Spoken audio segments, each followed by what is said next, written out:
নমস্কার বন্ধুরা, আমি মিতালি আর আমার চ্যানেল মাই হাউস মাই লাভে আবারও একবার আমার সব বন্ধুকে জানাই অনেক অনেক স্বাগত। তো বন্ধুরা দেখো, আজকে আমি চলে এসেছি আবারও তোমাদের সঙ্গে বহু পুরনো একটি রেসিপি শেয়ার করতে। আর এই রেসিপিটি গরম ভাতের সঙ্গে কিন্তু দারুণ লাগে। আর আজকের রেসিপিটি খুবই সুন্দর, খুবই অল্প উপকরণ দিয়ে খুব তাড়াতাড়ি বানিয়ে ফেলা যায়। তাহলে চলো তোমাদের দেখিয়ে দিই আজকে আমি তোমাদের জন্য কি বানাতে চলেছি। তো বন্ধুরা, আজকে আমি তোমাদের জন্য বানাতে চলেছি এই যে দেখো, কচু ফুলের বাটা। আর এই কচু ফুল বাটা খুবই টেস্টি একটা রান্না, খুব অল্প উপকরণ দিয়ে খুব সহজেই আমরা বানিয়ে ফেলতে পারি। তাহলে বন্ধুরা চলো, এই কচু ফুল বাটা আমি কিভাবে বানাচ্ছি, কি কি উপকরণ দিয়ে বানাচ্ছি সব তোমাদের দেখাই। তো বন্ধুরা, এই কচু ফুল বাটার জন্য দেখো আমি নিয়ে নিয়েছি বেশ অনেকটা কচু ফুল, দেখেছো? তাহলে বন্ধুরা চলো, এই কচু ফুলগুলো আমি সুন্দর করে বেছে কেটে নিই। তো বন্ধুরা এই যে দেখো, কচু ফুলগুলো আমি ঠিক এইভাবে কেটে নিলাম। এই যে এর ভিতরে দেখো একটা হলুদ অংশ আছে, এটা আমি ফেলে দেব। এই যে দেখো, আর আর এই ডাঁটিটা কিন্তু আমার লাগবে না। এইভাবে সব কচু ফুলগুলোকে আমি ছাড়িয়ে নেব।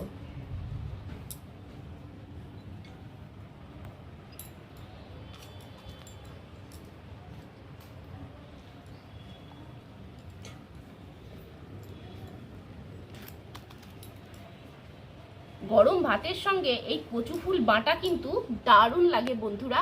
তোমরা যারা ভয় পাও যে হাত চুলকাবে, গলা চুলকাবে, আজকে আমার এই রেসিপিটা ফলো করে তোমরা একবার হলেও বাড়িতে বানিয়ে দেখো। হাত গলা তোমাদের কোনোটাই চুলকাবে না, আর দারুণ লাগবে খেতে। এই যে দেখো বন্ধুরা, সব কচু ফুলগুলোকে আমি কত সুন্দর করে ছাড়িয়ে নিয়েছি। এবার এই কচু ফুলগুলোকে এইভাবে একটু সাজিয়ে নেব।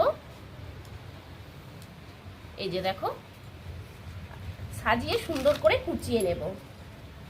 এই যে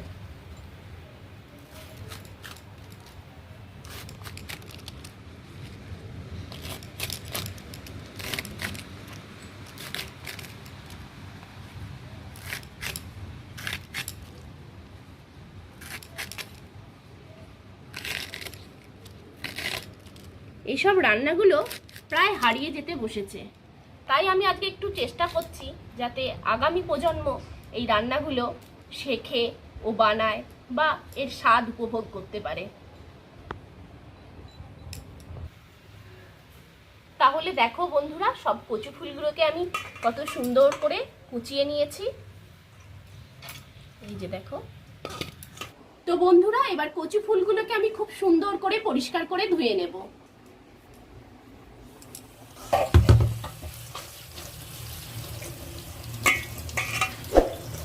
তো বন্ধুরা, কচু ফুলটা আমার ধোয়া হয়ে গেছে। তো বন্ধুরা, এবারে আমি কচু ফুলগুলোকে সেদ্ধ করে নেব। তার জন্য এই যে দেখো, প্রথমে আমি গ্যাস জ্বালিয়ে একটা কড়া বসিয়ে দিয়েছি। কড়াইতে দিয়ে দিচ্ছি বেশ খানিকটা জল। এবার এই জলের মধ্যে এই ধুয়ে রাখা কচু ফুলগুলো আমি দিয়ে দেব।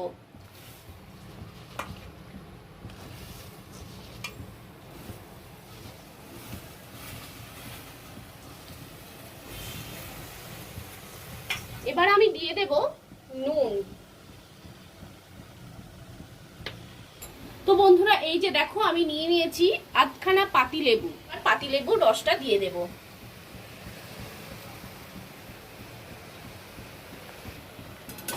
এবারে আমি একটু খুন্তি দিয়ে উল্টে পাল্টে দেব, দিয়ে সেদ্ধ হওয়ার জন্য একটা চাপা দিয়ে দেব। তাহলে বন্ধুরা, এবার ঢাকনাটা খুলে আমি দেখি কচু ফুলটা আমার কতটা সেদ্ধ হয়েছে। তো এই যে দেখো, কচু ফুলটা কিন্তু খুব সুন্দর সেদ্ধ হয়ে গেছে। এবারে আমি এই কচু ফুলটা একটা ঝাঁঝরির মধ্যে ঢেলে জলটা ঝরিয়ে নেব। তো বন্ধুরা, আবারও আমি গ্যাসের মধ্যে কড়াটা বসিয়ে দিয়েছি, আর এবার আমি কড়াতে দিয়ে দিচ্ছি বেশ খানিকটা সর্ষের তেল। এবারে এই গরম তেলের মধ্যে আমি দিয়ে দেব, এখানে দেখো বেশ অনেকটা পরিমাণে রসুন। আর এই ধরনের বাটা বুটিতে কিন্তু রসুনের পরিমাণটা একটু বেশিই লাগে। এই সব রসুনগুলো আমি দিয়ে দেব।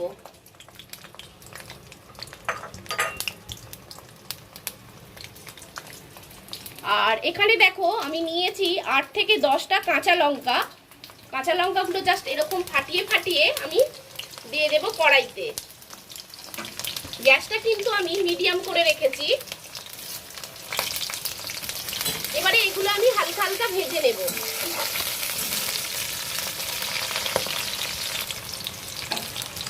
তো বন্ধুরা এই যে দেখো রসুন আর কাঁচা লঙ্কাটা হালকা ভাজা হয়ে গেছে। এর মধ্যে আমি দিয়ে দেব 3টে শুকনো লঙ্কা আর বেশ কিছুটা কালো জিরে। এই বাটা বুটি রান্নাতে কালো জিরের পরিমাণটা একটু বেশি লাগে, তাহলে রান্নার স্বাদ দারুণ হবে। এবারে সবগুলোকে আমি সুন্দর করে ভেজে নেব।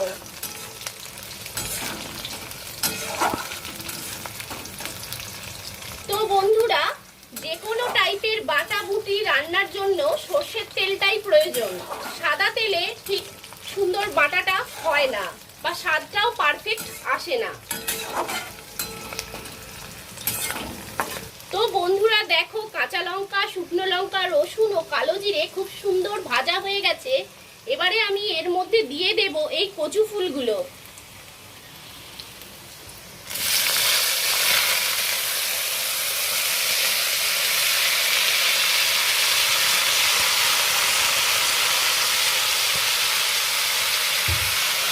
এবার আমি কচু ফুলটাও হালকা ভাজা ভাজা করে নেব।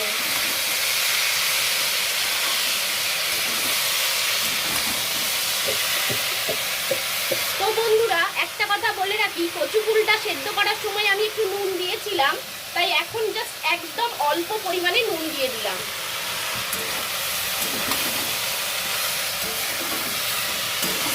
আর এই রান্নাটাতে ঝালের পরিমাণ ও তেলের পরিমাণ একটু বেশিই লাগে। তো বন্ধুরা দেখো কচু ফুলটা অনেকটাই ভাজা হয়ে গেছে, আমি আরো একটু ভাজা ভাজা করে নেব। এখনই বেশ লোভনীয় লাগছে।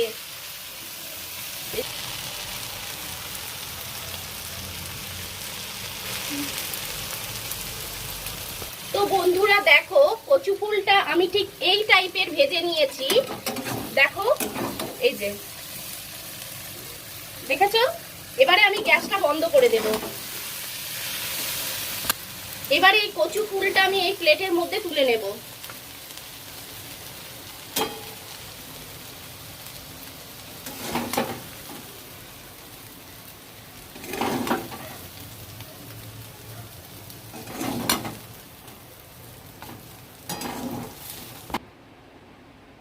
তাহলে চলো বন্ধুরা এবারে এই কচু ফুলটাকে আমি সুন্দর করে বেটে নিই। বন্ধুরা এবার কচু ফুল ভাজাটা আমি বেটে নেব। আর একটা কথা বলি বন্ধুরা, এই বাটাটা কিন্তু শিলপাটাতেই বাটতে হবে, মিক্সিতে অতটা ভালো হবে না। তো এটা যেহেতু গরম আছে তাই আমি চামচের সাহায্যে শিলে নিয়ে নিচ্ছি।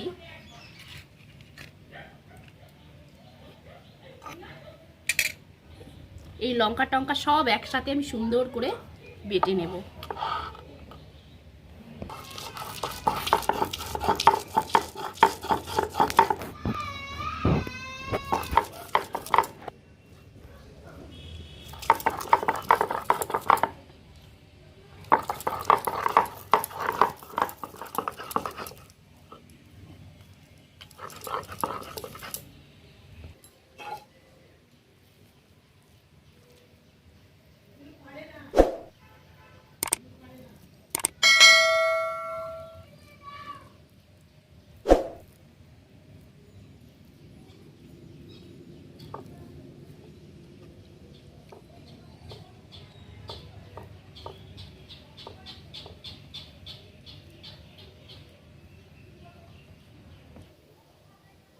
তাহলে বন্ধুরা দেখলে তো কত সুন্দর ও সহজভাবে আজকে আমি বানিয়ে ফেললাম কচু ফুল বাটা। দেখো দেখেই বুঝতে পারছো যে কতটা লোভনীয় হয়েছে। সত্যি বন্ধুরা এটা কিন্তু খেতে দুর্দান্ত লাগে, গরম ভাতের সঙ্গে এর তো কোনো তুলনাই নেই। তো বন্ধুরা আমি একটু তোমাদের টেস্ট করেও দেখাবো। এখান থেকে আমি একটু টেস্ট করে দেখাচ্ছি।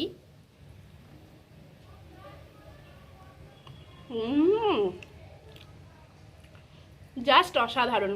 আর গরম ভাতের সঙ্গে হলে তো আরও দুর্দান্ত লাগবে। তাহলে বন্ধুরা তোমরা আমার রেসিপি ফলো করে এই কচু ফুল বাটা একবার বাড়িতে বানাও, খাও, খেয়ে জানাও কেমন লেগেছে তোমাদের। আর তোমরা তো প্রথম থেকে শেষ পর্যন্ত আমার ভিডিওটা দেখলে। আর ভিডিওতে কোথাও যদি কিছু তোমাদের ভালো লেগে থাকে অবশ্যই ভিডিওতে একটি লাইক করবে, কমেন্টের মাধ্যমে জানাবে আজকের ভিডিও তোমাদের কেমন লাগলো। আর আমার চ্যানেলে তোমরা যদি নতুন বন্ধু হও প্লিজ বন্ধুরা চ্যানেলটি সাবস্ক্রাইব করে আমায় উপরে উঠতে সাহায্য করো। তো বন্ধুরা আজকের মতো বিদায় নিলাম। ভালো থেকো, সুস্থ থেকো, সাবধানে থেকো। টাটা।